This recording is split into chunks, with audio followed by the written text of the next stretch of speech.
Hi, this is Samantha, and today I'm going to walk you through how to create a class calendar in Canva. First, if you're not a Canva for Education verified teacher, you'll need to do that in order to take full advantage of all of the great things that Canva has to offer for free for educators. So I'm going to link a tutorial in the description of this video so that you can get certified as a Canva verified educator if you're not already. All right, so to create your class calendar, the first thing that we're going to do is log into Canva, and then we're going to navigate to templates. And we want to search for whatever year it is. So in this case, I'll do 2026 calendar. And then we are going to find a template that we like. And I'm going to do that just by scrolling, and I'll choose this one. And I'm going to click Customize this template. And then what I'm gonna do is I may want to change the title a little bit to reflect that it's my class's calendar. So I'm gonna say Miss House's class calendar. And notice that that's really big, so I'm going to make it smaller. I can also change the color right here, and it's going to give me some suggested colors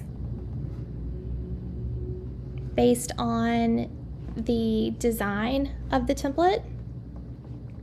And then right here, it says 01/2026. I might want to make that a little bit bolder. So I'm going to say January 2026, and I'm going to click on it and make that a lot bigger. And I can actually just move the dialog box.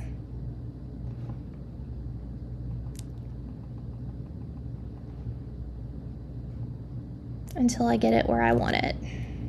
If I want to make this bigger and easier for me to see, I can always change my view here and make it a little larger. I also want to make sure that these are the correct dates for 2026. So January did start on a Thursday and it does end on a Saturday, so I know that these dates are correct. And now I'm going to add some important things that I may want my students and parents to know.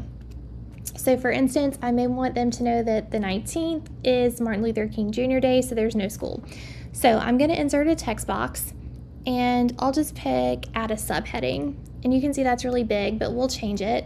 So I'm going to highlight it and say no school. I'm going to get rid of this sidebar, and then I'm going to put it over the 19th, and I'm going to make it a lot smaller. And then if I want them to remember that it is Martin Luther King Jr. Day, we can add an element so that they're aware. So I can go to Elements, and I'm going to search Martin Luther King Jr. Let me do day. And I like this one right here, MLK Day. And notice that it comes up really big. So I'm going to click the handles to resize it. And I'll add it to the box. Now there's also no school on the 20th, so I can copy this text box and I'll just drag it over to the 20th. And then I may want to put teacher workday. And I'll make day come down a little. And notice that the spacing is really far apart. So if I click right here on the T with the arrows, that's advanced settings, I can actually adjust the line and letter spacing. So now my spacing is a little bit better. Maybe I want to add what special students are going to go to each day. So I could maybe copy this same text again, and maybe they're going to PE on this day. So I could say PE. And let me see if there's an element that says like wear sneakers.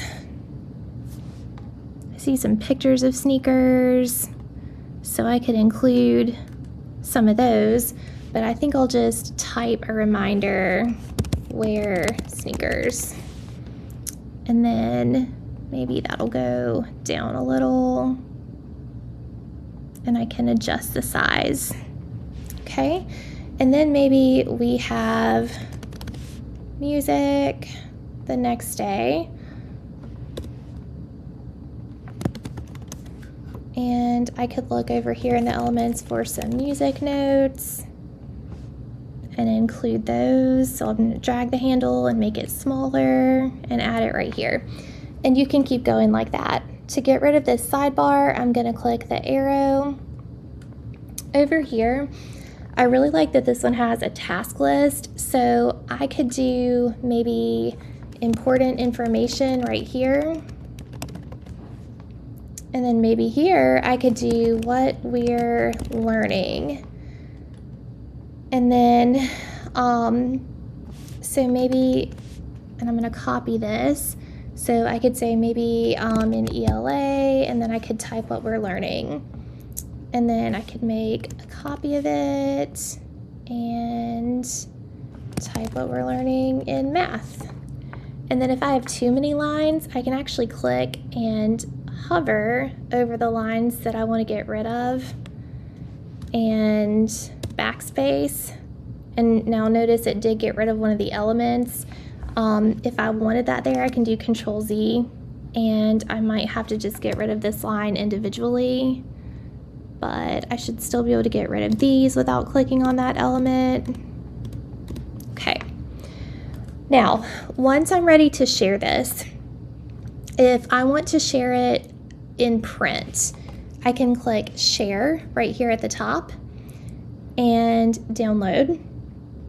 And notice that it's going to suggest the file type PNG, which would be an image file type, but I want a PDF. So I'm going to do PDF print, and it's going for all 12 pages. I don't want all 12 pages, I only want January.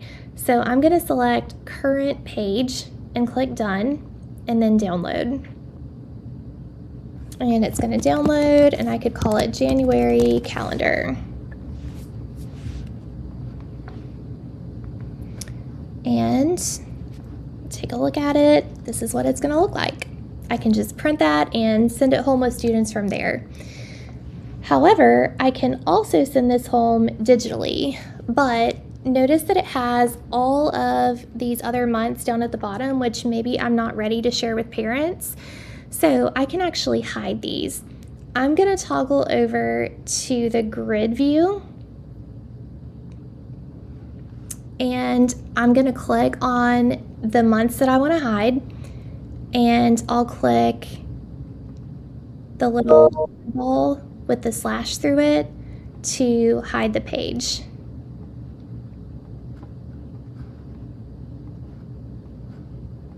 Because I don't want them to see these months yet when I share it with them.